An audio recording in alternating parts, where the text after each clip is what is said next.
Hi, I'm Maylee Cooper, and I'd like to introduce you to my fifth great-grandmother, Aseneth Banker Duncan.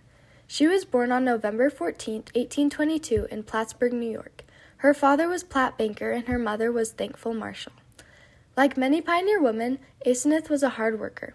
Before she married, she attended boarding school for 3 years and became a teacher. After she was married, she became a mother of 10 children. Her husband, Homer, served several missions and led wagon companies across the plains many times, so Aseneth was often the only parent taking care of the home and family. Aseneth married her Homer in 1841 in New York while he was serving a mission for the Church of Jesus Christ of Latter-day Saints. 2 years later, in July 1843, Homer and Aseneth arrived at Nauvoo, Illinois, joining members of the church there. Their first 3 children were born in Iowa.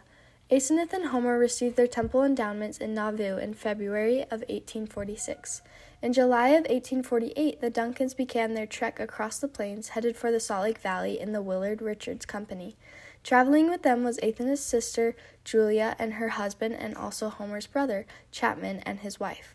Aseneth had received a wagon, horses, and a cow from her parents.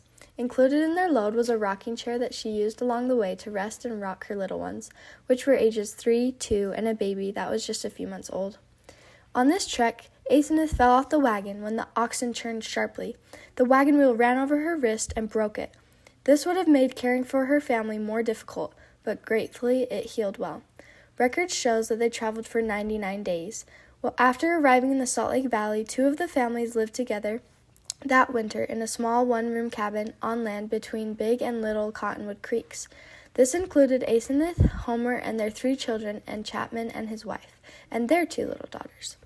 After Aseneth had 7 more children, all born in Salt Lake Valley. Of her 10 children, 5 died before she did. Aseneth would make extra candles and butter to sell to immigrants traveling to California. She also sold milk and cheese and other items at a time when there were soldiers in the area. It was said that Aseneth had a cheerful disposition and enjoyed riding behind high-spirited horses.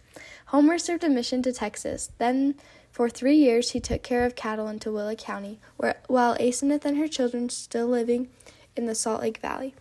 After that, he served a mission to England. Homer practiced polygamy, and in 1863, he married a second wife, Sarah Trippus. By 1870, Aseneth was living in southern Utah. After 15 years of illness from a chronic disease, Aseneth Banker Duncan died at the age of 64 on July 18, 1887, in Salt Lake City. She lived a life of hard work and dedication to her family.